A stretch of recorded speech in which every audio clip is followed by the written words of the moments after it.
Baik, hari ini kita akan bicara tentang teori-teori hukum. Kita mulai dari teori tujuan hukum. Kalau kita bicara teori tujuan hukum, kita bisa mengacu kepada teorinya Gustav Radbrecht tentang ide dasar hukum, di mana menurut beliau ada 3 tujuan daripada hukum, yaitu keadilan, kemanfaatan, dan kepastian hukum. Menurut beliau, untuk mewujudkan 3 tujuan hukum ini tidak mungkin bisa dilakukan secara bersamaan, melainkan harus melihat skala prioritas yang mana yang harus diutamakan.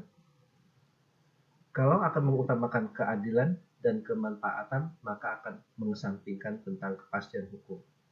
Demikian pula sebaliknya. Apabila akan mengutamakan kepastian hukum, maka akan mengesampingkan tentang keadilan dan kemanfaatan. Nah, untuk mengkaji lebih jauh teori tujuan hukum dari Gustav, saya akan kemukakan flowchart dari tujuan hukum ini sendiri. Kita bicara tentang hukum, di dalam hukum kita bicara tentang salah satunya kita bicara tentang substansi hukum. Kalau kita bicara substansi hukum, ya, maka apa sih tujuan dari hukum itu sendiri? Ya, tadi Gustav mengatakan bahwa tujuan dari hukum adalah keadilan, kemanfaatan, dan kepastian hukum. Kalau kita akan bicara tentang keadilan, ya, keadilan sifatnya sangat subjektif. Tapi kita bisa menggunakan salah satu rumusan dari keadilan yang dibukakan oleh Aristoteles, di mana Aristoteles mengatakan bahwa keadilan beranjak dari asumsi untuk hal-hal yang sama diperlakukan secara sama dan hal-hal yang tidak sama juga diperlakukan secara tidak sama secara proporsional. Keadilan menurut Aristoteles ini pada dasarnya dibedakan jadi 2. Ada keadilan yang distributif, ada keadilan yang kumulatif. Secara hukum, yang dimaksud dengan keadilan di sini adalah keadilan yang sifatnya distributif. Sebagaimana saya katakan bahwa pada dasarnya setiap orang akan mendapatkan sesuai dengan apa yang menjadi haknya secara proporsional. Kemudian yang kedua tujuannya adalah kemanfaatan. Ya, kalau kita bicara tentang kemanfaatan, kita bisa mengacu kepada teori Jeremy Bentham. Ya. Menurut Jeremy Bentham, hukum akan dikatakan memberikan kemanfaatan bagi masyarakat apabila hukum yang dimaksud cenderung memperbanyak jumlah kebahagiaan bagi individu dan masyarakat itu sendiri. Semakin banyak individu masyarakat yang merasa ada kemanfaatan dari aturan hukum itu sendiri, maka itu yang dimaksudkan oleh Jeremy Bentham. Kemudian yang berikutnya tentang kepastian hukum. Kepastian hukum, kita bicara juga bisa menggunakan teorinya John Austin atau teorinya Hans Kelsen. Menurut mereka bahwa hukum itu tidak bisa dimasuki oleh unsur-unsur lain selain dari unsur hukum itu sendiri. Sehingga kalau bicara tentang kepastian hukum, menurut beliau itu kita bicara tentang kacamata kuda, satu pandangan ke depan. Ya. Artinya siapapun yang melakukan pelanggaran terhadap aturan hukum akan disesuaikan dengan sanksi hukum yang ada di dalam pasal undang-undang yang bersangkutan. Ya. Misalnya kita bicara pasal 362 KUHP tentang pencurian. Siapa yang melakukan pencurian dikenakan ancaman maksimal sampai 5 tahun. Nah, berdasarkan teori John Austin, maka yang bersangkutan harus dikenakan sanksi maksimal sampai 5 tahun sesuai dengan pasal 362. Tidak boleh ada unsur lain. Tidak boleh ada pertimbangan lain. Ya. Sehingga kalau kita bicara teori kepastian hukum dari John Austin dan Hans Kelsen, ini sedikit bertentangan dengan konsep hukum progresif dari Satyendra Raharjo. Kenapa? Karena berdasarkan teori konsep hukum progresif Satyendra Raharjo bahwa penerapan atau implementasi aturan hukum itu harus melihat pada siapa di mana aturan hukum itu diberlakukan. Ya. Jadi kepastian hukum menurut konsep Satito Raharjo tidak selamanya harus diutamakan. Kadang-kadang harus dikesampingkan. Harus lebih memperhatikan keadilan dan kemanfaatan dari hukum itu sendiri. Untuk mewujudkan tujuan hukum yang dikemukakan oleh Gustav Ratter ini sendiri, bahwa di situ yang pada akhirnya adalah mencapai negara kesejahteraan. Ya, di dalam negara kesejahteraan, negara punya peranan yang sangat penting. Semaksimal mungkin bagaimana caranya mensejahterakan rakyatnya. Untuk mensejahterakan rakyatnya ini, maka kita bisa hubungkan dengan teori fungsi negara dari Wolfgang Friedman. Dalam teori fungsi negara, ya, bahwa ada 4 fungsi negara.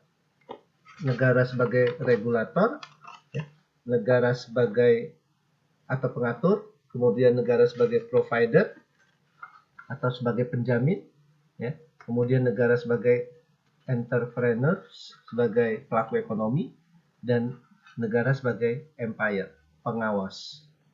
Ya. Sekarang kita lihat yang pertama, negara sebagai pengatur.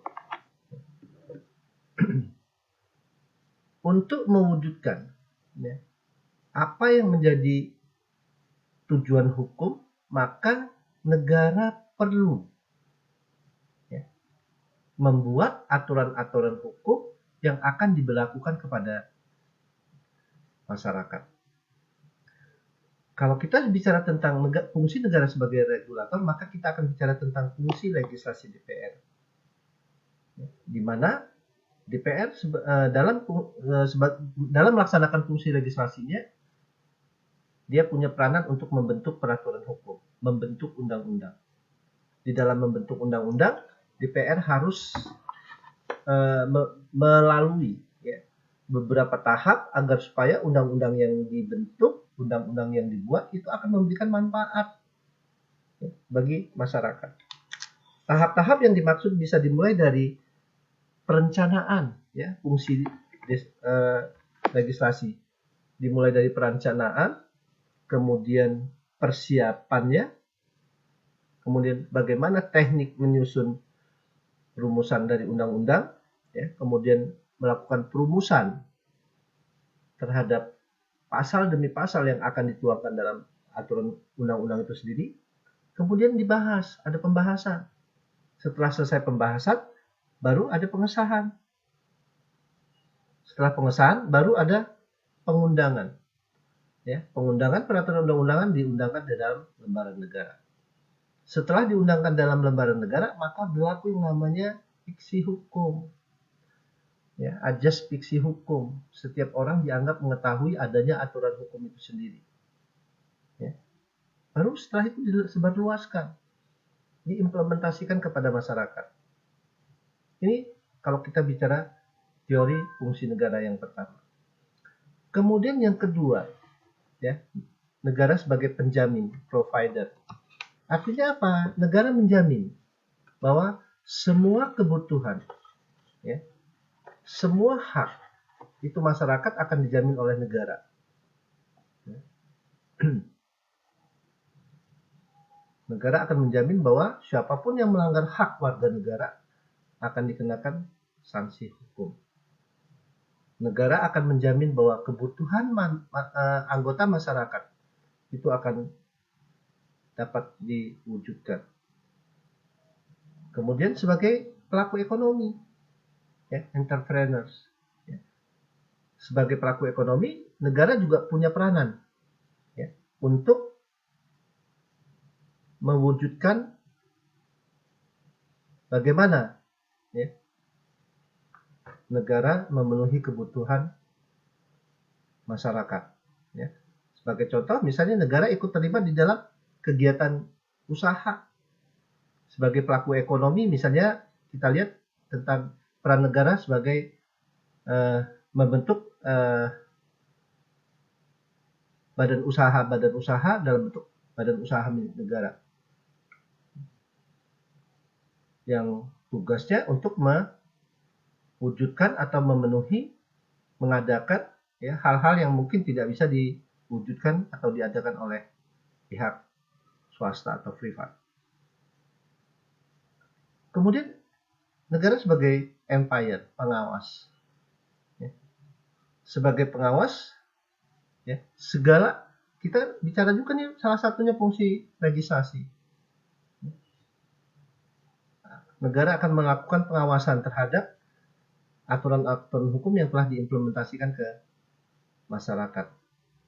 Jadi setiap aturan hukum yang diberlakukan itu tidak dilepas begitu saja, tetapi negara ikut mengawasi ya, bagaimana implementasi terhadap aturan hukum itu di dalam masyarakat. Ini kalau kita bicara tentang teori tujuan hukum.